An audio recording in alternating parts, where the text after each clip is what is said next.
This is The Joe Gaither Show on BamaCentral.com.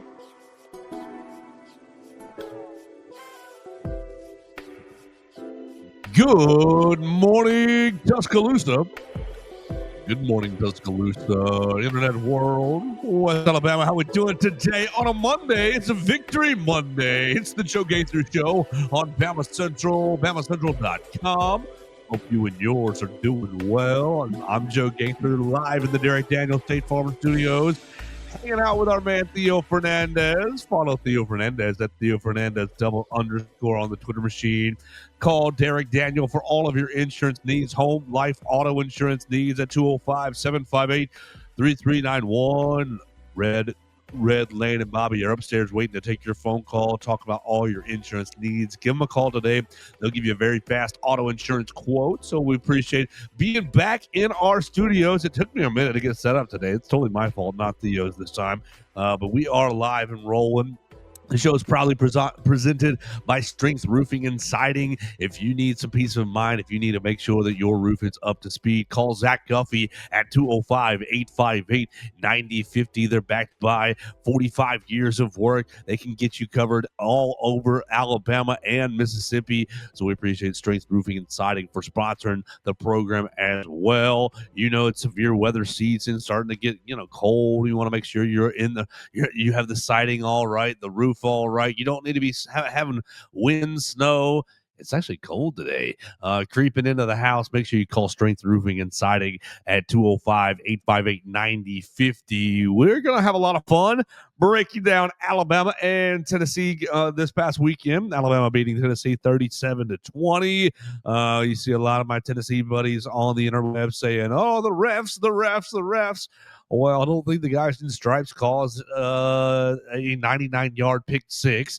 So we'll talk about what went right and what went wrong, how loud it was in the stadium today. You guys can comment on the show at Theo Fernandez _, at Joe Gaither 6, at Bama Central on the Bama Central YouTube channel, on your favorite podcast platforms, Apple Podcasts, Amazon, Spotify, wherever you find your podcasts, you can find the Joe Gaither Show on Bama Central.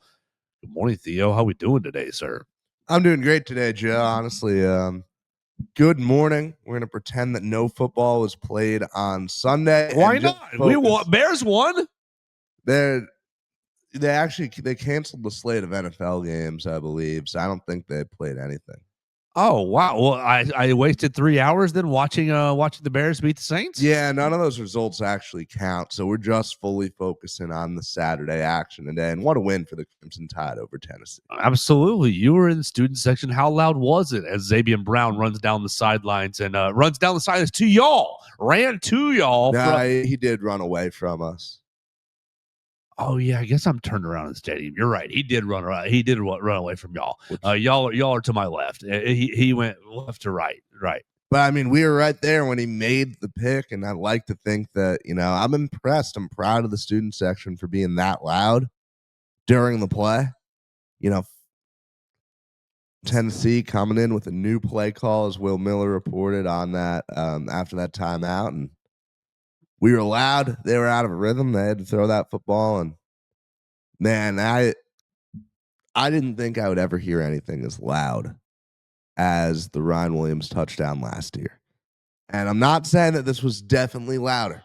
Some people are. Go ahead. But yeah, and that's the thing. It certainly felt like it was on the same level, and it very well could have been louder.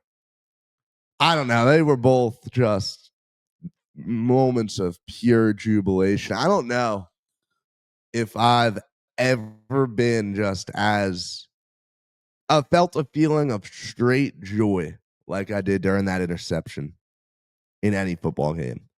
I mean, that was just one of the greatest things I've seen in a stadium. That was absolutely phenomenal. And, you listen to that crowd pop when you watch the replay. It was that loud, man. It was just everyone in pure disbelief, pure shock. That was what a moment, man. Yeah, absolutely. And so, what a way to end the half as Alabama gets a 99-yard pick six. You're right. I apologize. It was away from you guys. And I will compliment, I didn't see near as many baby blue shirts as I looked down. As I looked down into my left in Bryant Denny Stadium, I'm still discombobulated. Just the timing of the whole weekend and the whole week has got me just still discombobulated. The cigar smoke has messed with my brain waves. We got down onto the field, and it was just already a haze. So we're down on the field like 550 or so, and it was already just an absolute a cloud had descended in Bryant Denny Stadium, and I think that my brain is still in a state of fog. I was at church yesterday, barely making sentences. It was laid around the house pretty much all the rest of the day. Sunday, watched the Bears, and the Bears played fine, really good defense, but mediocre on offense. And I've just been like a total blob.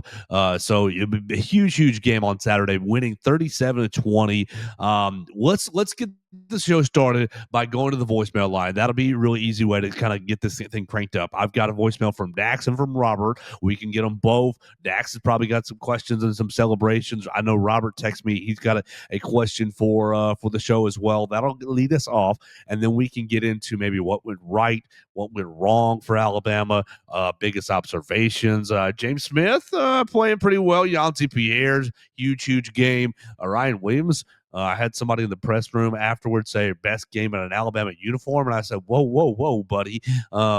But he was very effusive in his praise of Ryan Williams. So we can talk about a lot of these things. Let's start with the voicemail line 205-462-7340, extension 800 is how you leave your own voicemail. You can be like Dax, you can be like Robert if you want to be a part of the show. We would love to take your phone calls. You can give us the business, or you can ask us a question, or leave us your take right there on the voicemail line at 205-462-7340, extension 800.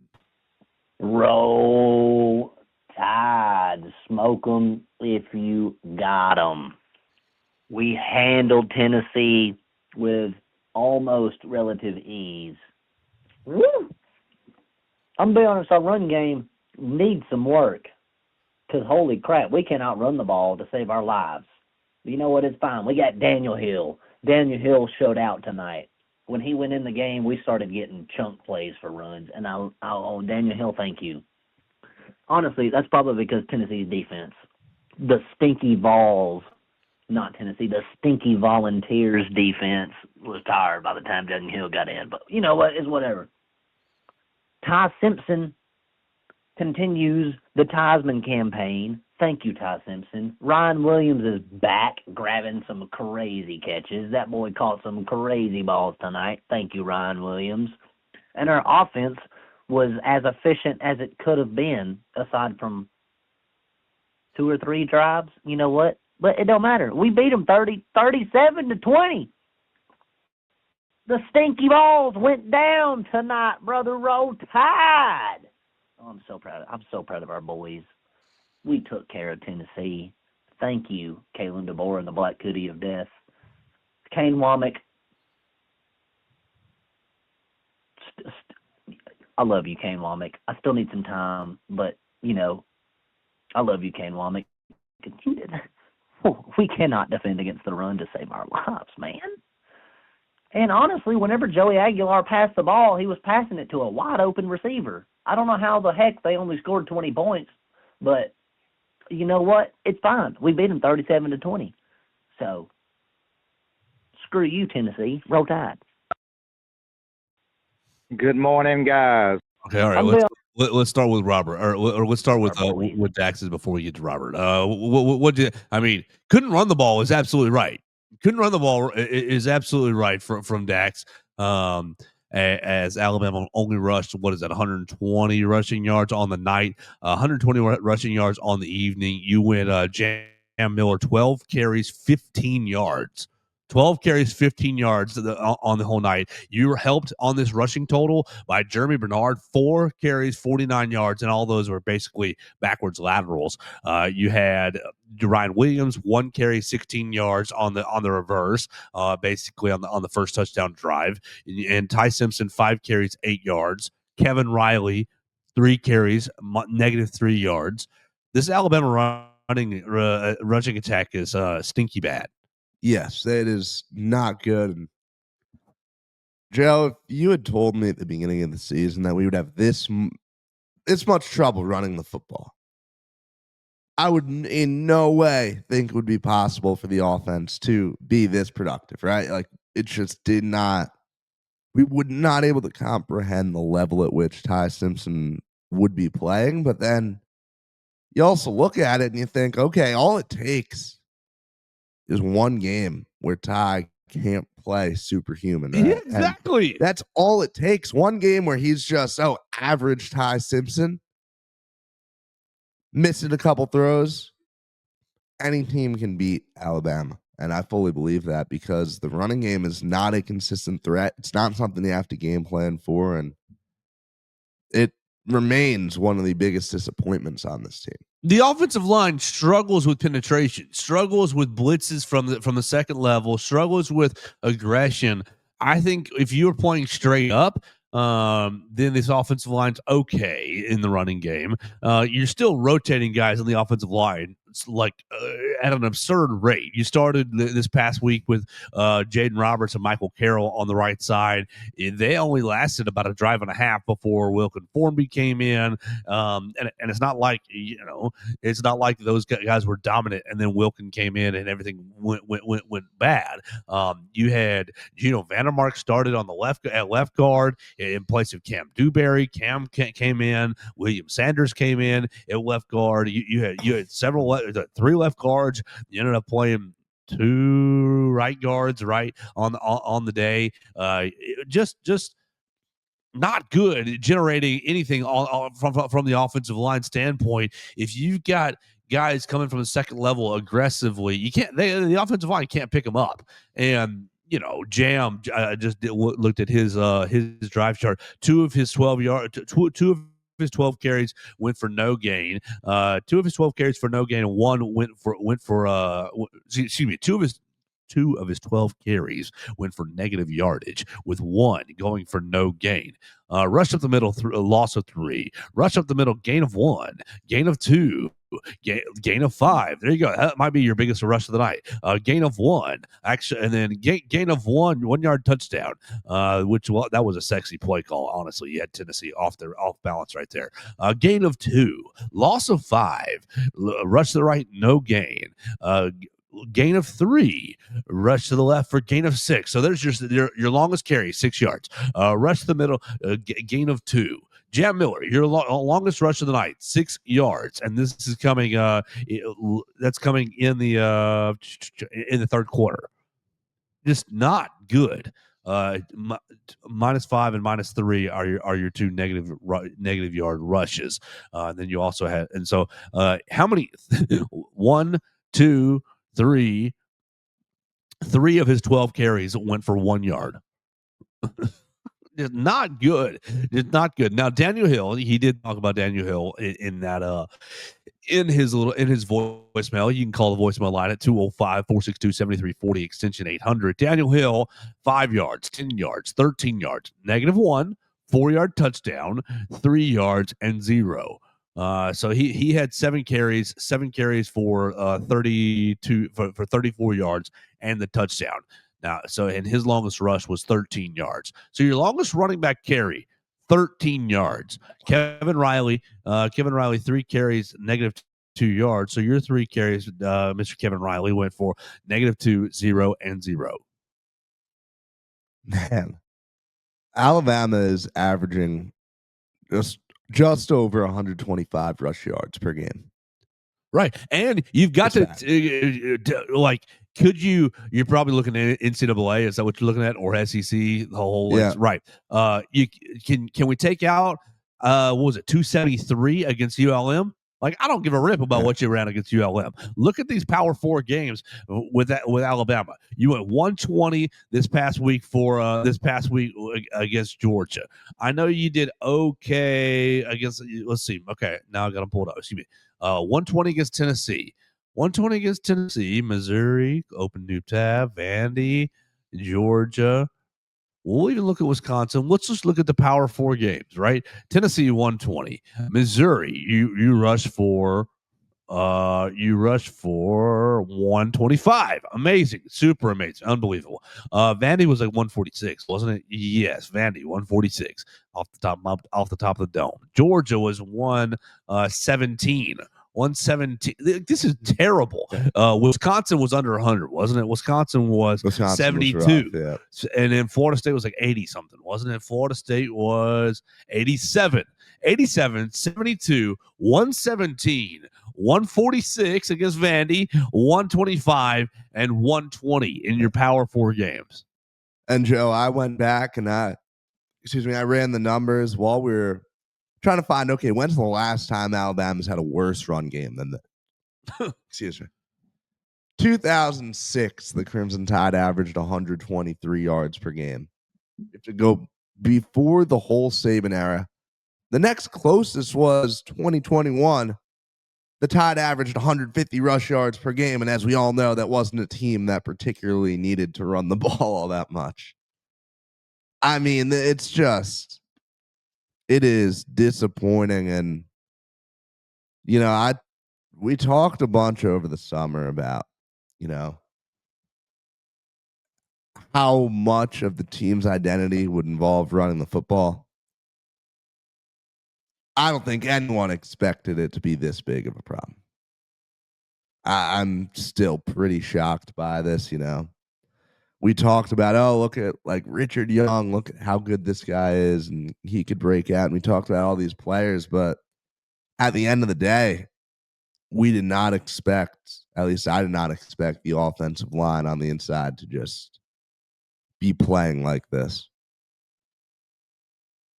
It's 667 in Power 4 games divided by 5 is 133 yards in Power 4 games. Is that right? Yeah, 133 yards a game in Power 4 game. Did I do something wrong? No, because wait, yeah, you had. I had to. Yeah, I had to. The ULM was the best. Right. I had to have done some bad math there. We'll try it again. 120 plus 125 for Missouri plus 140. Golly, I can't type. I'm messing up my calculator here because my fingers are fumbling. 120 plus 125 plus 146 for Vanderbilt plus 117 for Georgia plus because it's 6 games. Yes, it's 6 games now, not 5. Plus 72 plus 87 is 667, right? Divided by 6, not 5, is a 111. There you go. 111 yards. 111 yards against Power 4 opponents. That's terrible to me. That is not good. That is concerning. You're gonna have a big old game against Eastern Illinois, but who cares? You've got the Oklahoma defensive line still on your schedule. South Carolina this week, who's mid, but their defensive line's pretty okay. Auburn, their offense is absolutely dog water, but their defense is actually still pretty good. LSU, their defense is pretty decent. Obviously, losing to Vanderbilt this week takes a big old hit, but Ty Simpson, it's all on you. It's all on you. I look at that Oklahoma game, and with how good that front is on that Sooners team, we could rush for about 50 yards that game. That's going to be tough. Very in the realm of possibility. I mean, that has the potential to be an incredible Simpson-Mateer QB battle, but yeah, I don't see the running game particularly turning around all that much. I mean, I'm sure you'll have your moments like you did against Georgia where, okay, look, we got into a little rhythm. We're able to have some big moments moving the football late, but it's not something I expect to be even a net neutral for the Crimson Tide this year. I think it will be a weakness in just about every game Alabama plays down the stretch. Tennessee on the other side, 14 carries, 123 yards for Deshaun Bishop. They rushed for 142. 142. You take out the Joey Aguilar sack yardage, then they rushed for 162 yards. I've never gotten why sack yardage counts against the run game. I've never been a fan of that, but Well, where would you count it? Take it away from the pass game? it can just be its own thing. I don't know why. I've never understood why it has to be attributed to either or. Well, it's got to be attributed somewhere.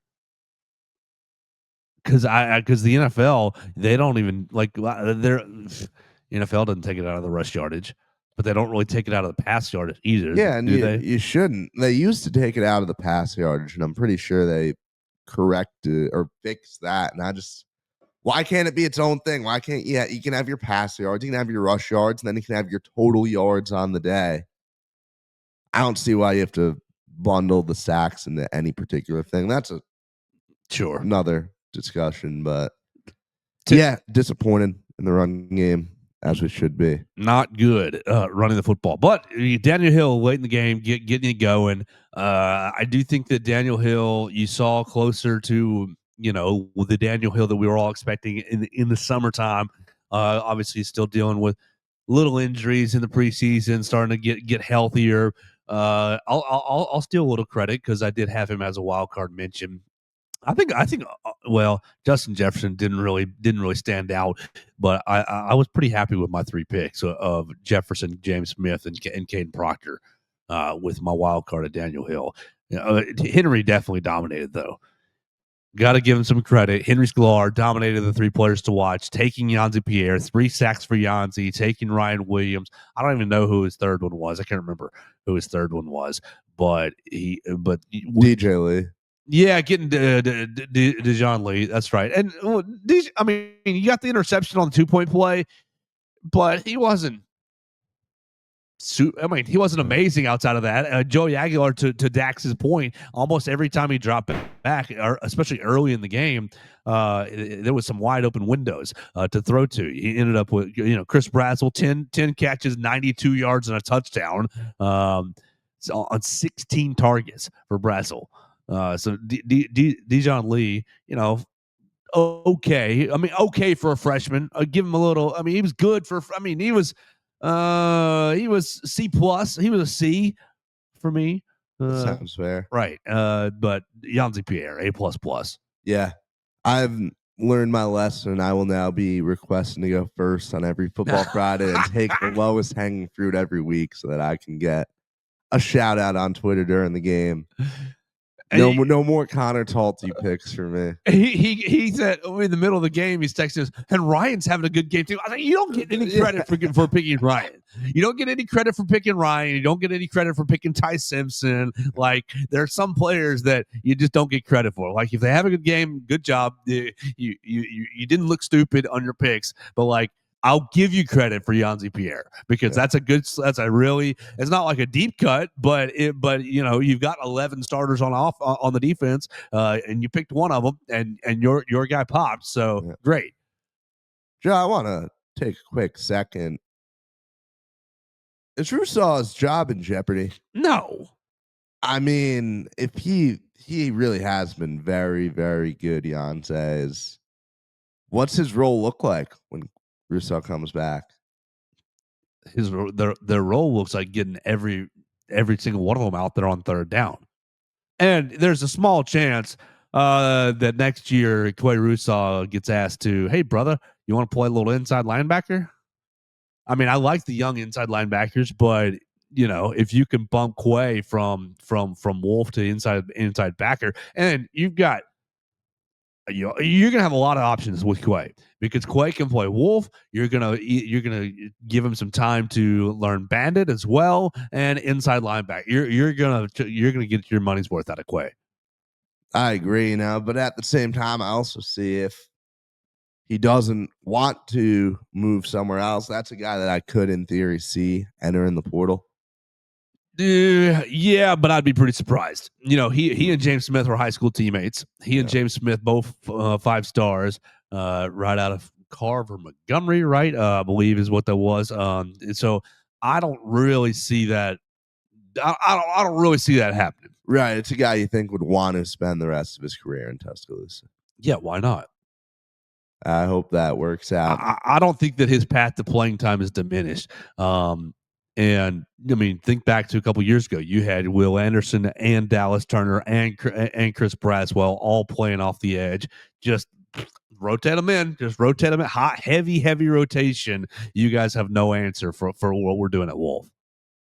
You mix in Justin Hill. You mix in Noah Carter as well. And, good luck blocking these guys. It's third down. We're playing. We're doing double Wolves action, and you've seen Kane Womack get really creative on third down with his personnel packages. It doesn't have to be one or the other.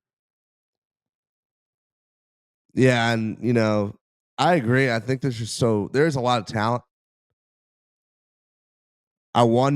I still wonder about possibly losing a couple of those guys, but I think there's a chance that you lose some of these maybe some of these younger guys, which that would not be good. That would stink. But look at what you have coming in the class. Right. I think we're getting ahead of ourselves in the middle of the season talking about potential transfer portal.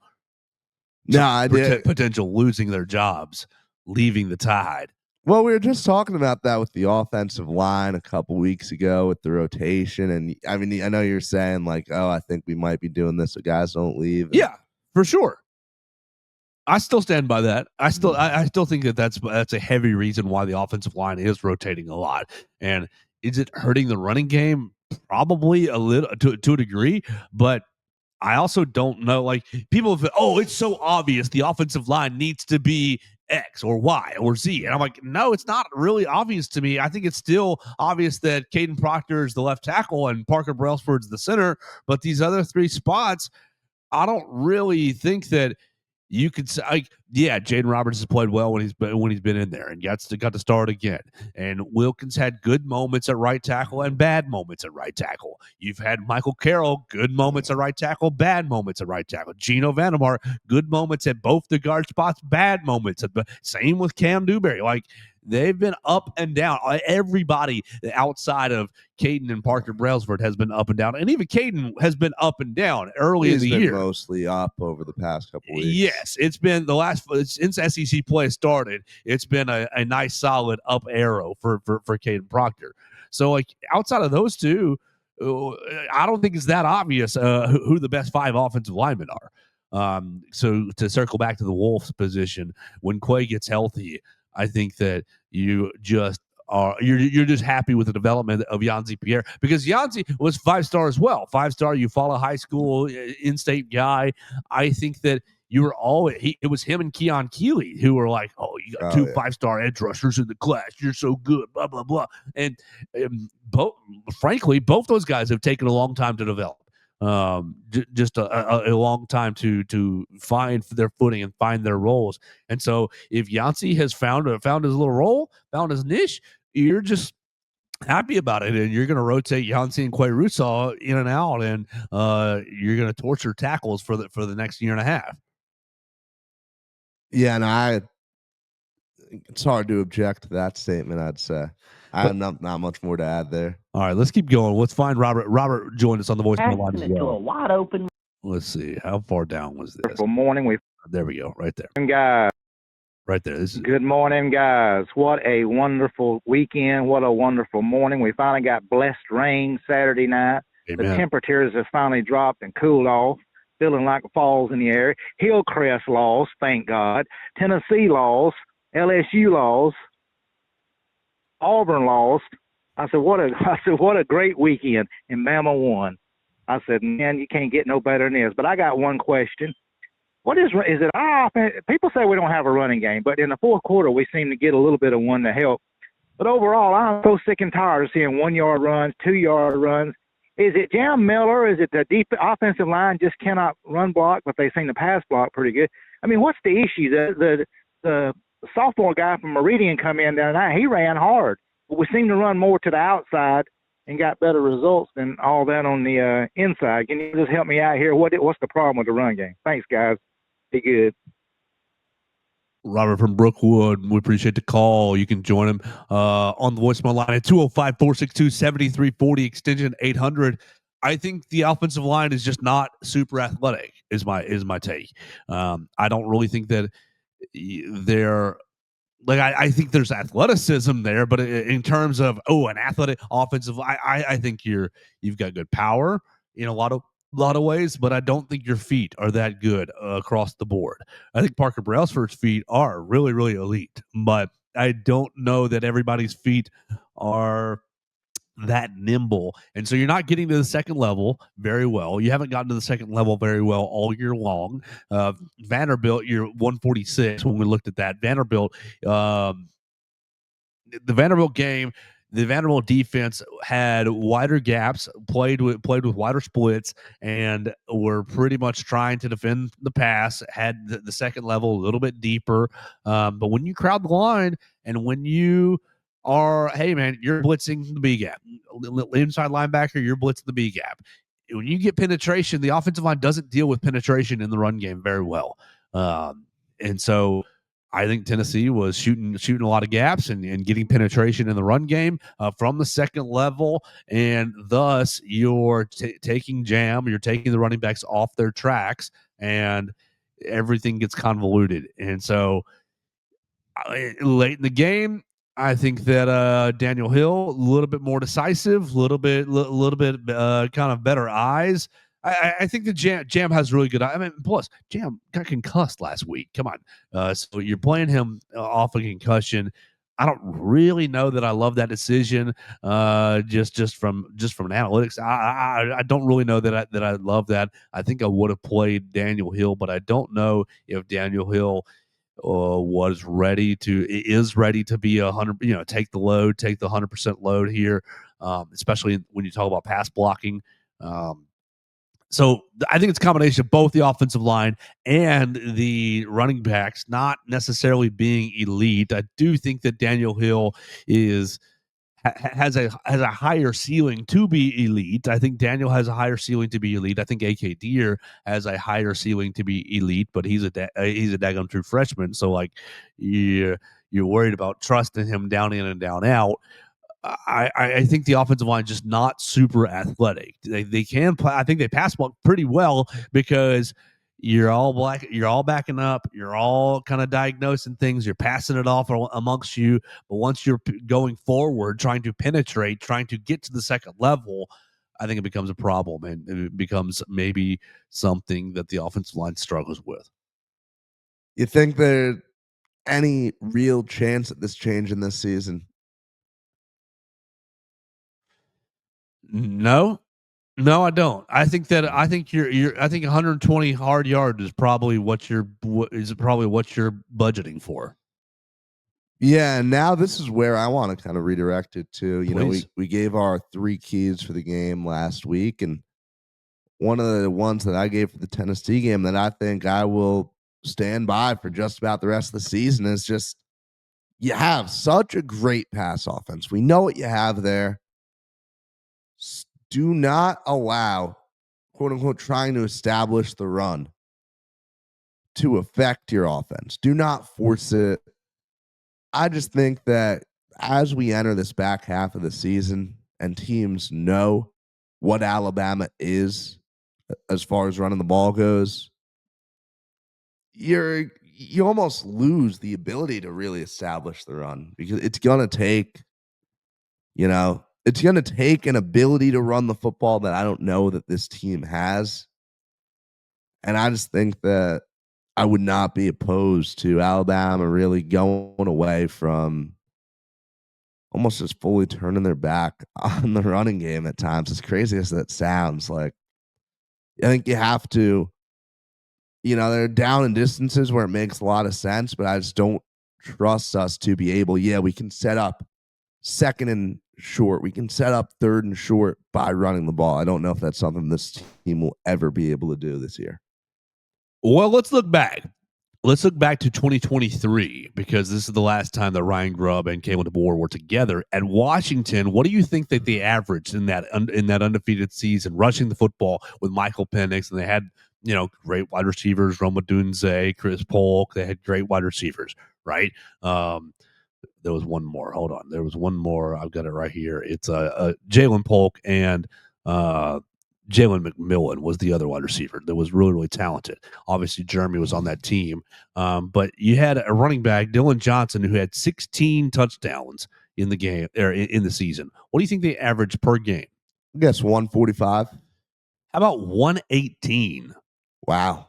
118. Dylan Johnson took 233 carries for 1,100 yards, almost 1,200 yards, 1,195, and 16 touchdowns. He averaged 5.1 yards a carry, so they didn't lean on it heavy. But you look at yards per attempt, Caden Proctor 5.0. Jam Miller's averaging 4.0 yards per carry. 70 carries, 282, 4.0. Now you don't have the touchdown production. You Jam with 2, Ty Simpson with 2. Everybody else that's on the board only has 1. Daniel Hill has 1. Richard Young has 1. Jeremy has 1, and AK Deer has 1 as well. So you are still ahead of that Washington pace at 125. Now your passing yards, 297 right now for Alabama and Ty Simpson. Michael Penix was at 343.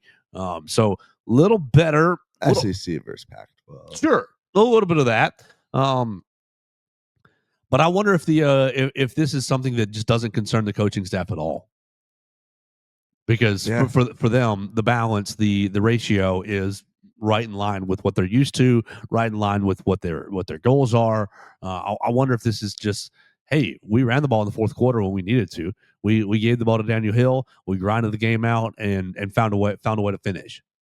No, and I absolutely would have no problem with the coaching staff having that sentiment, especially when you can find really creative ways to get the ball to Jeremy Bernard, to Ryan Williams. You have a passing game that's so adept at throwing the ball in a short yardage situation. You have your whole crispy package, which who knows how many of those plays we haven't even seen yet, right? Probably about 5. Yeah, and that's one. That could be one big first down in every close game for the rest of the year. Realistically, that's all it needs to be. And if you can find a way to utilize it, absolutely. You've got those plays to Jeremy where, he could have easily thrown it. Do you see the screenshot of just how many defenders were around him when he caught that ball? That, and then the same thing, Ty Simpson, like it was going to be a double throwback. And it was going to be a throwback to Ty Simpson, and the Tennessee defense was actually on it. You got to give them some credit. They were on it right there.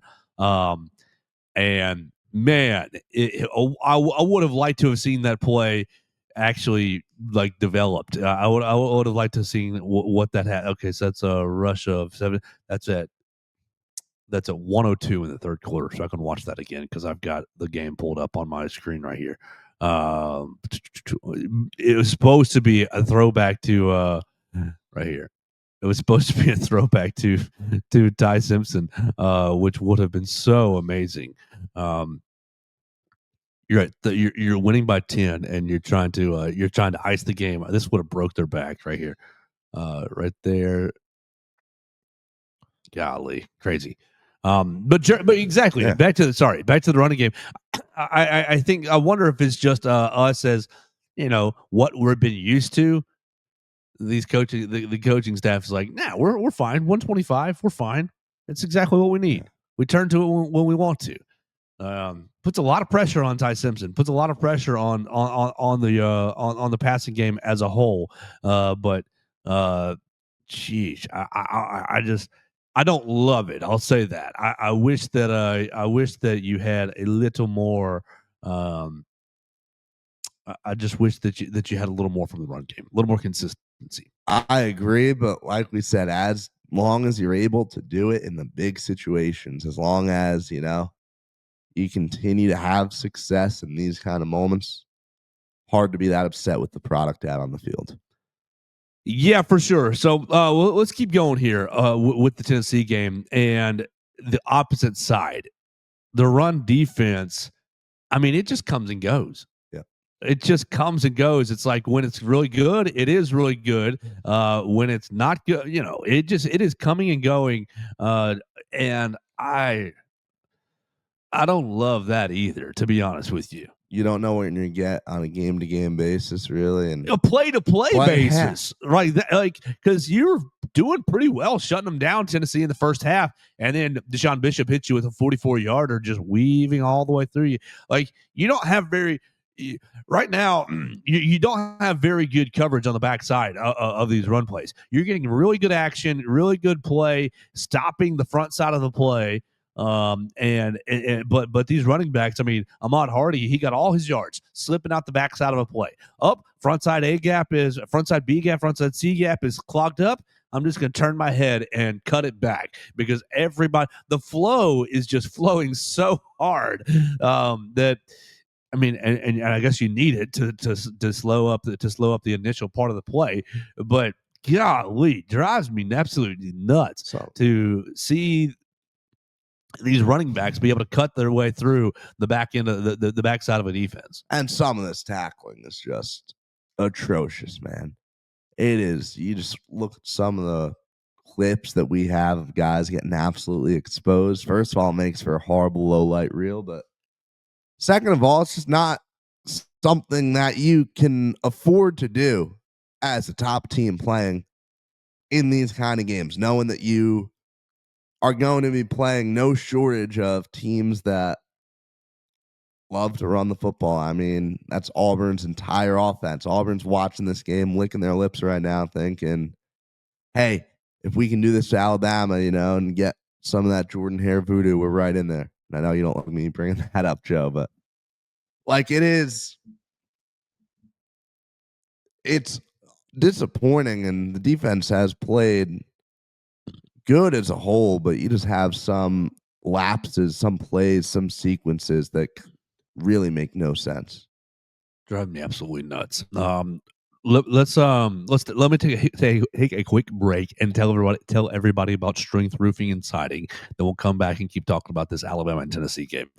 We want to thank our friends at Strength Roofing and Siding for sponsoring the program. When severe weather strikes, your roof is your home's first line of defense. Storms with high winds, heavy rains, and hail cause serious damage that isn't always visible from the ground.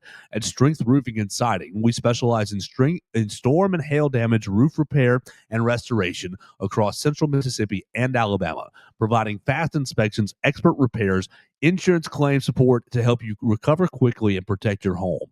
A professional assessment from a trusted roofer is essential. With over 45 years of serving Alabama and Mississippi, Strength Roofing and Siding provides expert storm damage repair and replacement.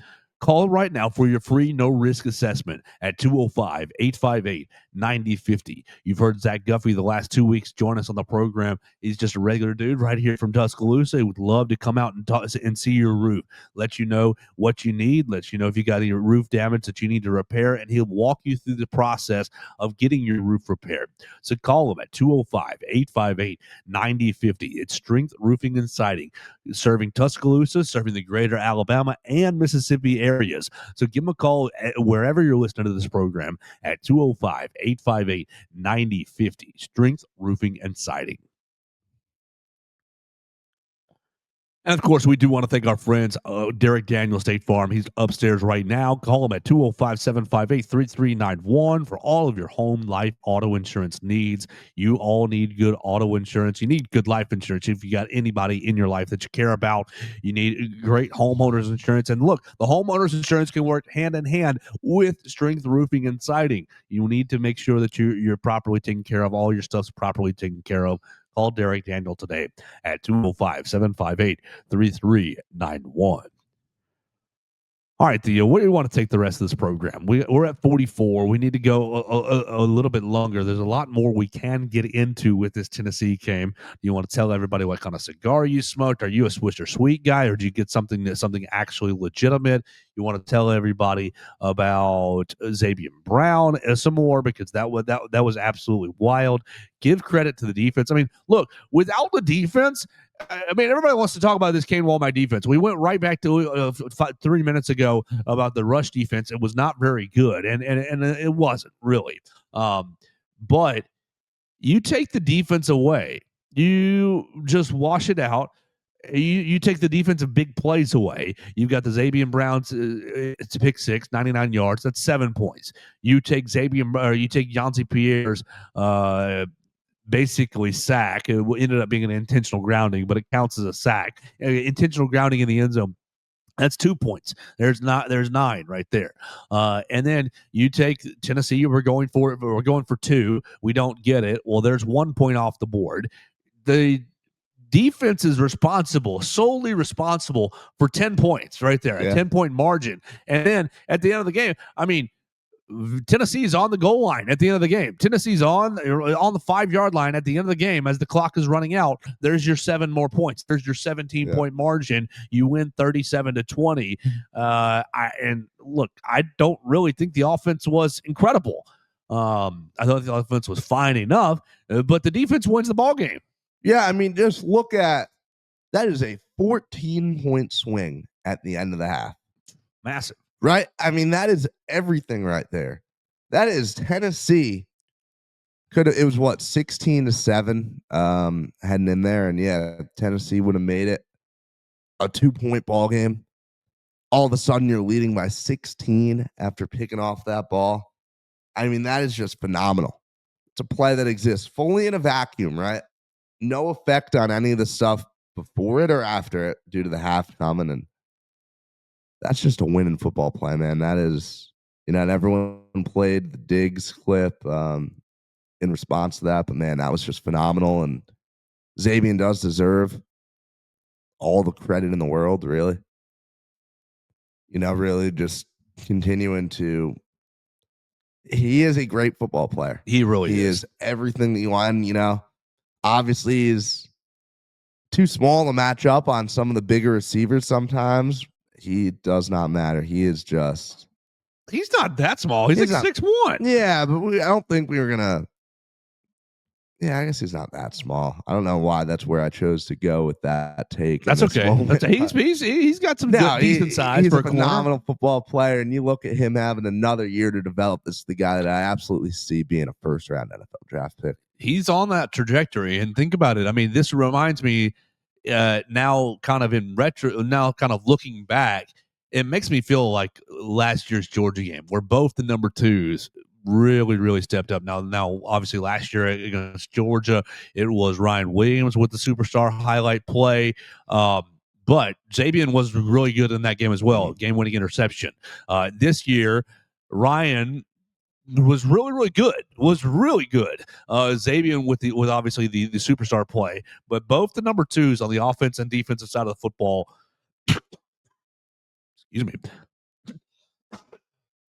Excuse me, playing really high level football. That caught me by surprise.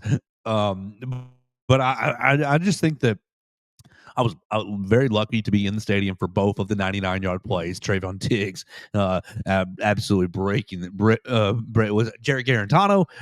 Jarrett Garantano calls his own number and fumbles across the goal line. They call the timeout. They're out of timeouts, and then Alabama. Okay, so then Alabama calls a timeout, right? And we're all saying, well, you got to pass. You have to pass right here. And there was small debate up in the press box about should you just go ahead and kick the field goal? Well, you've got enough time to at least throw one pass. And I think that, the thing you like about Xavier, and go back to the Georgia interception last year where he picks them off. He was getting picked on a little bit in that game, but he was always playing with really good technique. Finally got his eyes around and got that interception on Carson Beck at the end of the game. He played with really good technique again, and on this play and against Tennessee, he kind of steps up for the run fake for just a second, but not enough, doesn't commit, and leaves it kind of open like, please throw this ball. And it was a terrible throw. Joey Aguilar, if you throw it, out and over, if you throw it out and to the right, you might get this touchdown pass. But it really wasn't that great of a throw, and Xavier just steps right in front of it and takes it. He said it afterwards. He was like, oh, I knew I had to score because the time was running out. And so he saw that one guy. He said, I try my best to give him a move and get on down the sidelines. Is that I was really happy that the offense had the ball coming out because I was still tired. I was still trying to catch my breath for running 99 yards. Oh yeah. I think the double number 2. I mean, I had a media member say best game for Ryan Williams in an Alabama uniform, and I thought, well, you're special needs, but It very well might be the second. it's I've been up thinking there. about It's this I since you mean, said it. it's in there. It's definitely one of his better performances for sure. But you don't top the Georgia game. No, period. I don't think anything will. You're in there in the top 3, top 5 though, Yes. because all those catches with his hands, people talking about, oh, he can't catch. Oh, he's a body catcher. He's not using his hands. 5 receptions, 87 yards on 5 targets. Didn't drop a single. Now, the first one, I mean, he had a cut. Like all of them were super contested. Yeah. The first one down the right hand side, 31 yards. He gets past another one past deep, 19 yards. I like the one over the middle. 14 yards. I think it was in the second quarter. Yeah. 14 yards that Ty was, it was a stupid throw and Ryan was absolutely covered, but it was right there. And then of course, late in the game, you're on the 1 yard line and you need to get off the goal line. You haven't been able to run the football at all. It's third quarter. It's 1st and 10 on the Alabama 1 yard line, and Ty Simpson just basically throws a 12, 14 yard hitch to you, and you make something happen. That's a superstar play because, hey, you're on the 1 yard line. We can't run the ball. You've got to win right here and win quickly and catch with your hands. I thought Ryan Williams outstanding. That 99-yard drive was a thing of beauty. I mean, you talk about just such a necessary performance, because I was ready in that second half for Tennessee to crawl back into that game, right? I think we all were. 9 plays, 99 yards. Keep going. And under 5 minutes, I remember Bama took over with about 6 minutes in the quarter, and I was like, let's get a drive here that gets us into the fourth quarter. No, we score a touchdown, and it's still the third. Just phenomenal. Ryan Williams, man, those rugby balls must have worked, huh? Right. People, where are you catching rugby balls? That's a terrible, but that's easier. People are like, that's easier to catch than a football. I don't know if it is. I don't think it is. I think it's different, but not easier or harder. As a former high school rugby, I would say player, but COVID canceled last season. But no, those balls are harder to catch, man. They're just weird. Yeah, because you have to catch them with your hands. Yeah, it's just such a different skill set kind of, and I think it absolutely works. I still think it's hilarious that coaches run the drill, but hey, if it works, it works. And Ryan Williams is coming off this phenomenal game, having letdowns earlier in the year.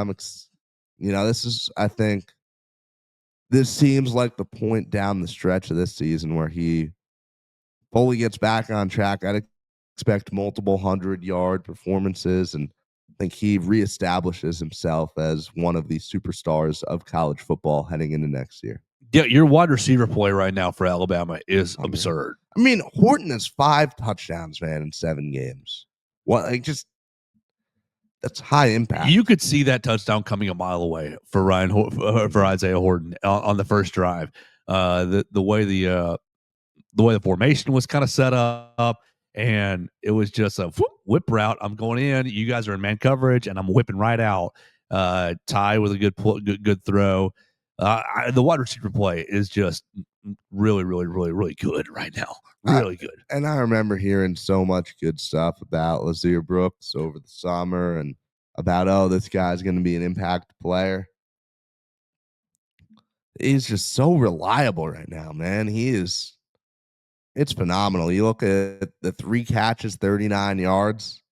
The overall numbers for the season aren't going to be eye-popping, but for a true freshman at wide receiver 4, it's just phenomenal. And I don't even know if he is wide receiver 4 anymore because of how much he's out there and because of how much he's being trusted with the ball in huge moments, like throwing that 4th and 18 to a freshman receiver. in Nuts. one of the biggest moments against Mizzou is phenomenal. Yeah, 4th and 8. Just nuts. 4th and 8, yeah. Same thing. Still nuts. Patsy Maddox joining us on the Facebook side. Alabama stopped them whenever Tennessee tried. Bama rolled all over them. Absolutely, Patty. I think that from as much as we complain about the defense, the defense that, the defense really stepped up and honestly, I think won the ball game with the points that they generated and or stopped, generating 9 points and taking a point away in the 2-point conversion and stopping them on the goal line. Right? I mean, obviously, at the end, even if Tennessee scored, it would have taken the margin from 17 to 10. But I mean, defense keeping them out right there. That kind of reminded me of the end of that Mizzou game last year, where you could tell they really cared about stopping the score from happening. Right.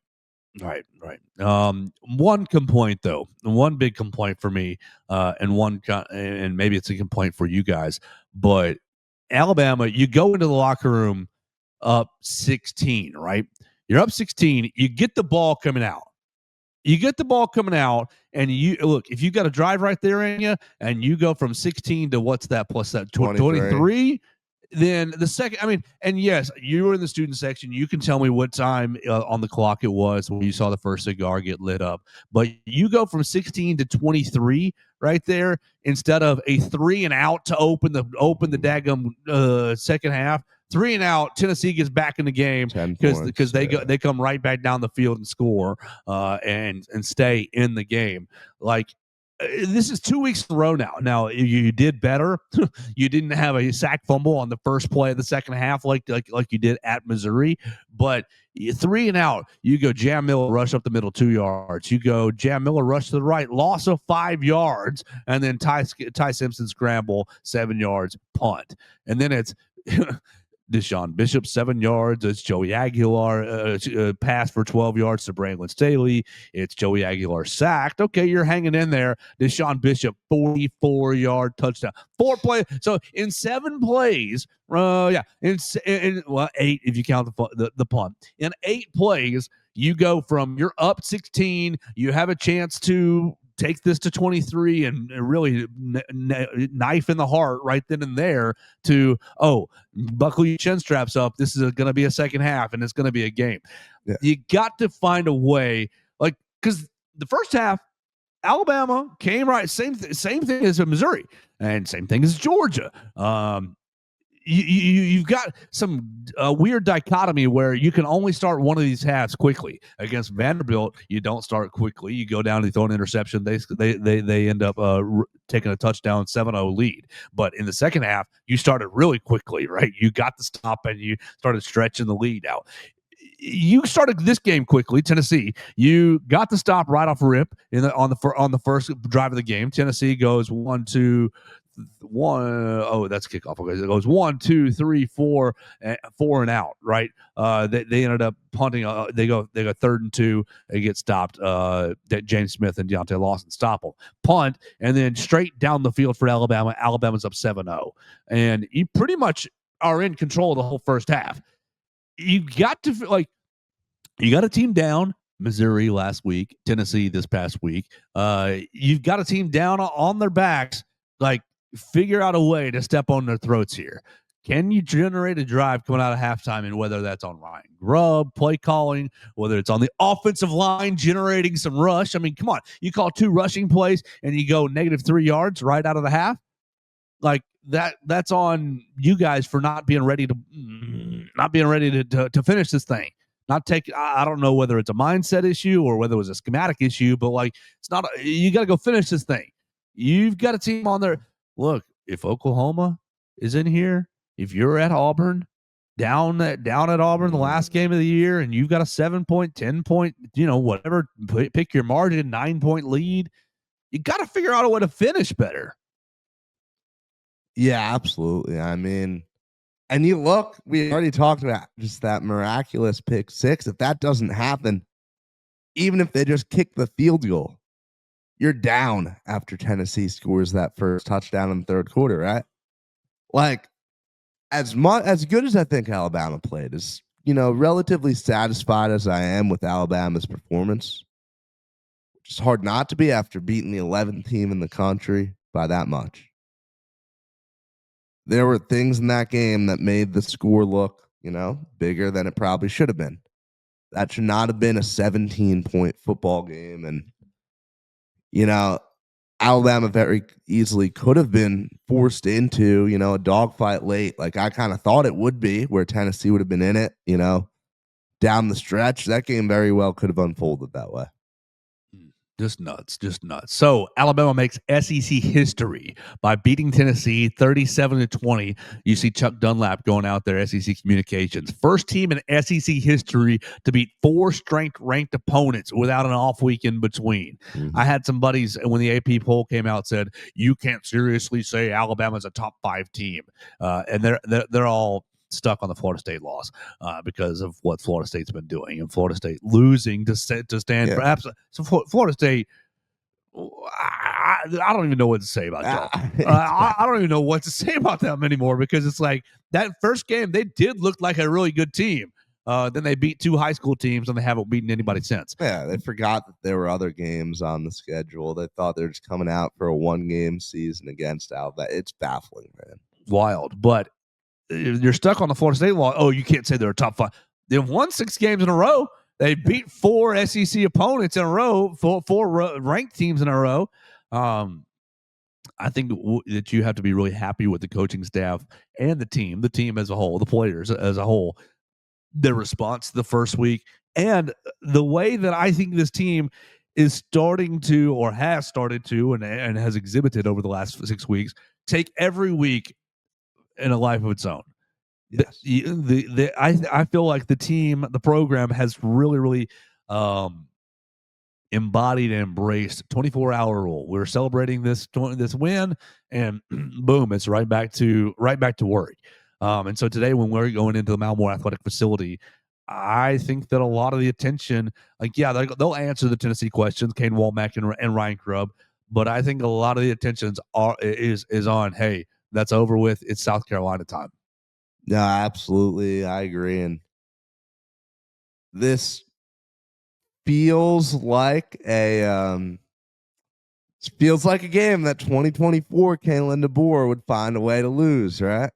Mm-hmm. Exactly. We talked about beginning of the season. You went on your whole rant about how there's no trap game on this schedule, because it didn't look like there would be. It's a trap game, man. This is a game against a QB that could still one day be a day 1 pick against a team that people thought would be contending for a playoff spot on the road. You've already done the hard part. You're looking ahead to your bye week. Man, this feels like a recipe for disaster. But I will say that just with exactly what you're saying about this team, the way this Alabama team is playing, the way the culture feels right now, the way, you have players stepping up, the way the leadership is, it just doesn't feel like a team that gets caught off guard, that gets caught sleeping. Yeah, I think that this is setting up. They lost to LSU, South Carolina, lost to LSU, and lost to Oklahoma the last 2 weeks, and everybody's, there's no way Alabama's going to go in there and lose. Yeah, there is. Yeah, and South Carolina's still got enough talent, and South Carolina still has enough to beat you. And Shane Beamer coaching for his dadgum job. They're going to unload the clip this Saturday, and Alabama, you better be ready. It's the Shane Beamer cycle, man. Exactly. You start slow. This is where he picks up a big win, right? It's homecoming in South Carolina. Everybody's going to be there. The place is going to be going crazy. Sandstorm is going to be going nuts. And I think the team needs to be really, really on guard. The bye week is next week, fellas.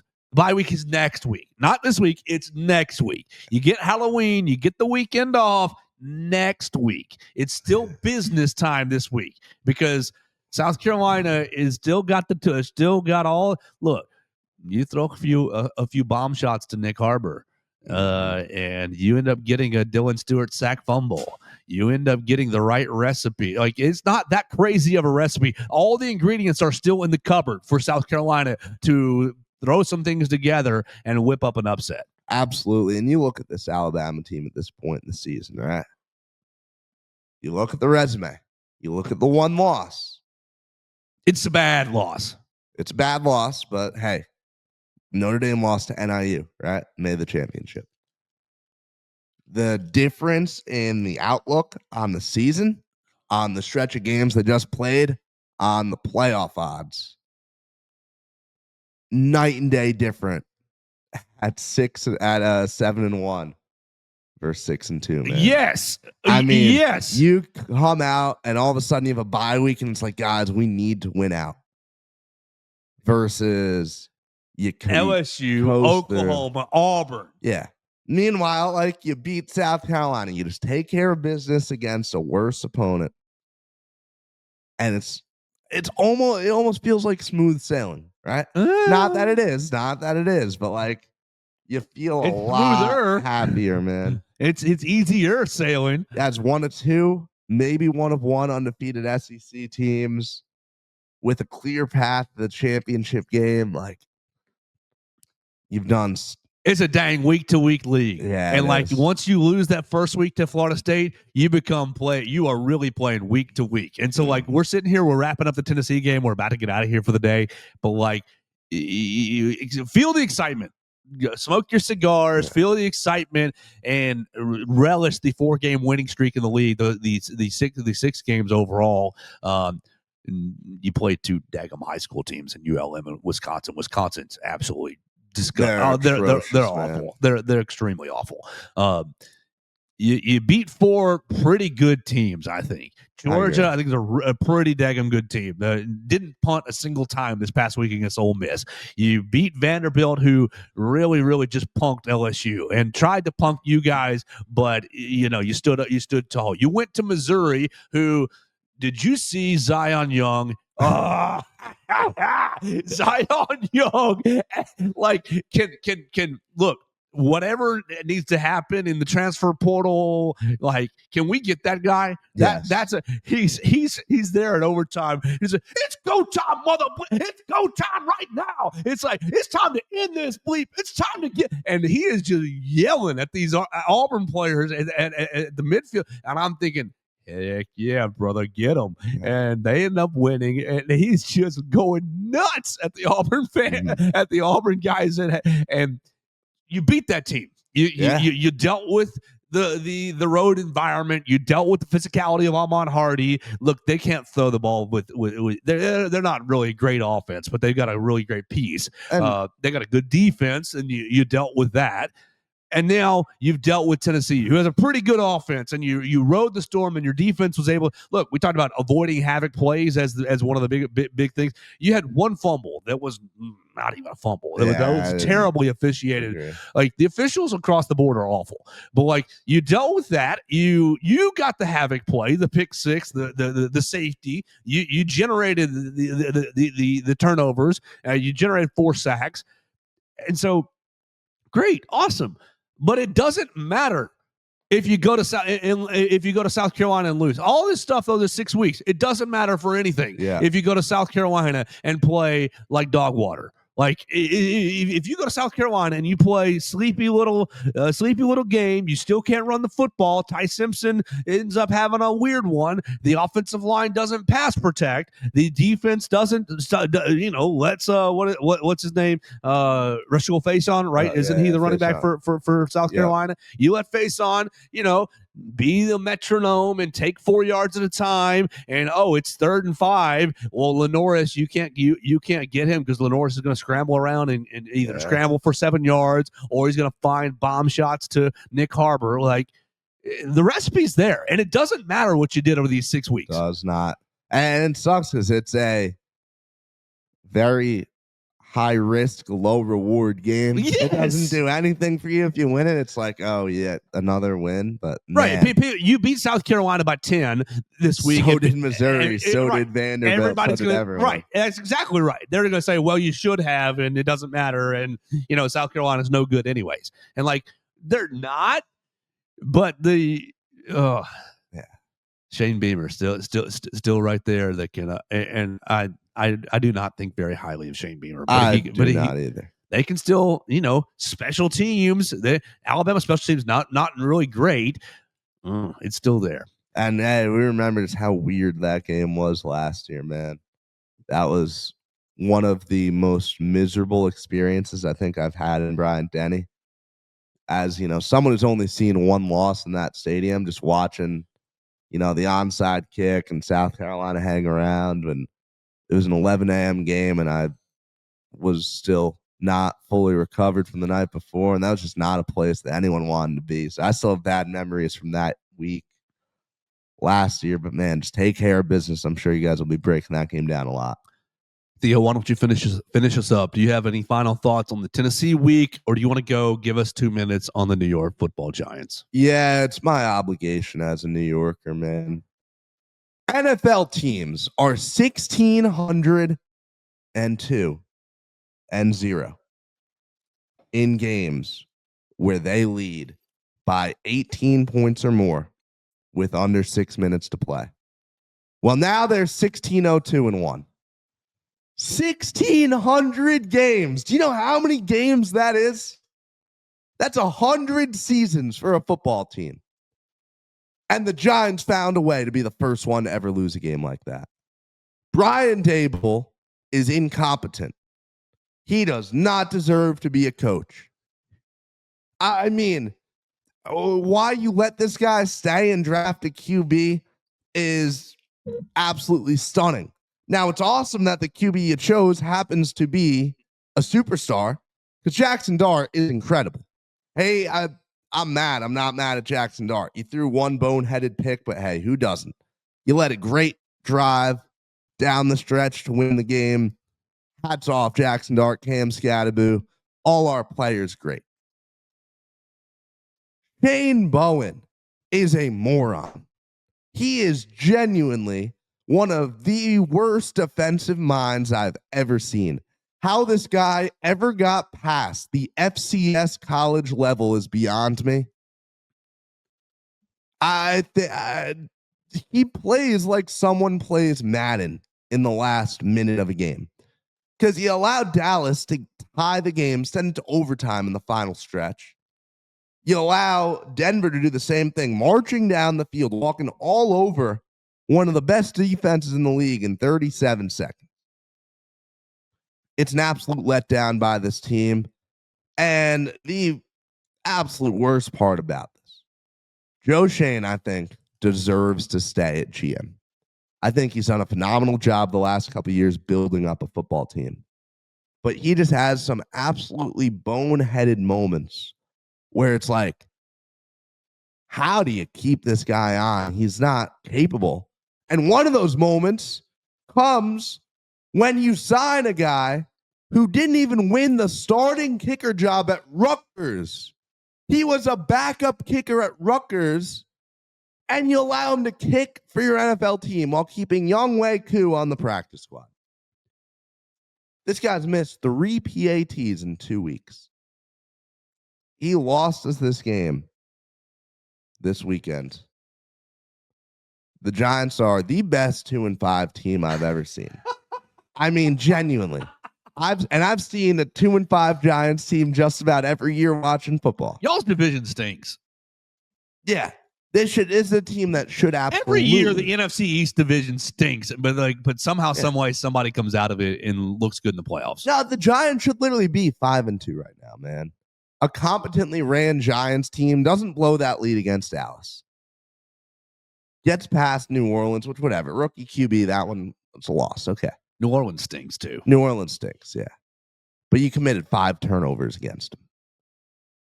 And I understand that comes with the territory of having a rookie QB. But man, this Denver game, I've seen the Giants lose some atrocious games, lose games in ways that would make any normal NFL fan sick to their stomach. This tops the list. This is the worst loss I have ever seen the New York Giants have. Absolutely sickening.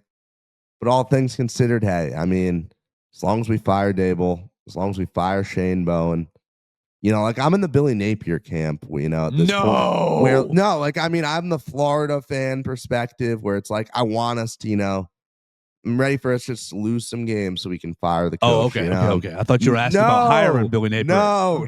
What do you think? Give me Gruden, man. And don't do that because Gruden's never coaching again. I would be shocked if he does not coach again. He keeps teasing it. He's teased it for most of my adult lifetime. He's coming back. I think he's coming back, Joe. I think that we will see him on the sidelines this year. I don't really care who we bring in as head coach as long as it's someone who is cool with Jackson Dart. Antonio Pierce, defensive coordinator, is the biggest home run hire I've ever seen. Make that happen. You add a couple DBs, and man, this Giants team is still going to be your 2028 Super Bowl champions. That's all. Well, we'll see. Bears ended up beating a bad Saints team. Caleb did not really look that great to me this past Sunday. Got the run game going for the Bears. Ended up generating a lot of turnovers for the defense. So the unit that I thought was going to be the biggest weakness for the Bears, the defense, has actually the last handful of weeks started to step up. And I'm almost to the place where I'm believing in this team. I'm still at the place where, that's cute. We won. Last week against the Commanders, I nearly had 4 heart attacks, and I was so angry throughout the entirety of the week. Really, through that game. We got the Ravens next. Who do y'all have next? Oh, we've got the Eagles on the road, which y'all just gonna punk them again, right? I'm ready for that. Punch them right in the mouth over and over again, like you did last Thursday. Yeah, and then we got the Niners the week after that. Hey, I'm gonna be a lot happier at 4-5. The fighting Mac Joneses are gonna get you though. I genuinely think we have a QB controversy in San Francisco, man. And even if it doesn't result in Mac Jones starting games this year, it's gonna be a thing where it's like, why did we pay this guy $250 million? Because I think they're already going to start to regret that contract, man. Well, we got to get out of here. We want to get out of here and go to the Malmore Athletic Facility because we're going to hear from Caden Womack, Ryan Grubb, and Kalen DeBoer. You guys can check that out on the Bama Central YouTube channel. We would love it if you subscribe to the Bama Central YouTube channel, putting all kinds of great content. You've got the Joe Gaither Show. You've got all the press conferences that we ever go to. You've got scenes from Bryant Stadium you can enjoy. From this past Saturday, you can see all kinds of people smoking cigars. I got to give you all an applause to get out of here. The student section at the end of the game, serenading the Tennessee Vols off the field. Na, na, na, na. Hey, awesome. Hey, goodbye. I thought, wow, well done. Way to be into it right there. The double Dixieland Delight. That was awesome. We're still in the press box, and I'm like, dang, we're missing Dixieland Delight. And then down there on the field, they played again. I thought, well done, Stadium PA guys. I did not like that we were playing it so early. I was like, because I wanted to enjoy the cigar during the song. Right. And I was not going to be one of the people to light it up that early. How early? What was the earliest that you saw? Did you pay attention to any sort of time? Right. There was people lighting it up as we headed to that commercial break where they started to play Dixieland. People were going to start smoking it regardless of whether or not the song was played or not. I don't like it. Once the song came on, I was like, you know what? I understand it, but I still don't agree with it. It's pretty early. Pretty early. I have one more thing to say. Please. Just about the game atmosphere. Please. Joe, I do not condone violence. However, witnessing 2 Alabama fans fighting and one of them having their blue polo completely ripped in half did make me chuckle inside. Go buy a real shirt, moron. Wear the shirt to the bars, to church, to a date, to a lunch meeting, to work, to class, but not in. That baby blue is in Tennessee's color wheel. You go look up all of Tennessee's women's athletics. Yeah, you're right. It's all the Tennessee women's athletics teams have that baby blue stripe, have that baby blue color weaved through their uniforms. It's orange, white, and that baby blue on the Tennessee women's athletics teams. And that's fine. It's good. It is a great color, but have some sense, people. Yeah. The whole time I'm listening to this guy because he's standing right behind me, just muttering under his breath about, he's so mad. It's his favorite polo. Should not be your favorite polo, bro. Go buy a red shirt. We're the University of Alabama. Go transfer to Ole Miss, man. Oh, that drives me absolutely nuts. Did you see the video coming out of the woman getting taken out next to the recruits? Yeah. And a huge recruiting weekend. We got 10 5-stars. We got a comment from Missing Mason Woods. I'm missing Mason Woods as well. We'll see him tomorrow to let us know about this commit that Alabama got last night. Huge recruiting weekend. As we had a massive weekend and got another commit. 3-star flip. Yep. 3-star Edge rusher from Georgia. 3-star U over here. London Simmons, 3-star U. Lozia Brooks, 3-star U. Don't keep hitting us with that slander, and we'll keep hitting Lozia Brooks for big plays on fourth down. Yeah. You see, we got Trent Seaborn, crystal ball to Alabama. Which, hey, if you can win a state championship in 8th grade, I don't care who's ranked ahead of you. I mean, that's a local guy. Great Alabama product. I absolutely would love to see him here. And a member of the I might not play anymore. A member of the Thompson Band too. Yeah, probably doesn't play. Probably gave that up. He's doing something else on Friday nights. He was in 8th grade. Like, that was his thing. He was doing both. He was playing and in the band. It's nuts. Yeah, he's a talented guy. I would love to see him here in Tuscaloosa. Go tell a friend about the show. Go call Strength Roofing and Siding at 205-858-9050. Call Derek Daniel for all your insurance needs, 205-758-3391. Leave us a voicemail at 205-462-7340, extension 800. Big thanks to Dax and to Robert for joining us on the voicemail line. Thank you, Betty. Thank you, Patsy. Thank you, Ollie, for commenting on the show today. We'll get out of here for the day. We'll talk to you again tomorrow right here on the Joe Gaither Show on Bama Central, BamaCentral.com. Thanks for joining us on today's edition of the Joe Gaither Show on Bama Central. Keep up with Joe on all his social media pages at Joe Gaither6. Subscribe, rate, and review the show on Spotify and Apple Podcasts, and be sure to read us daily at BamaCentral.com.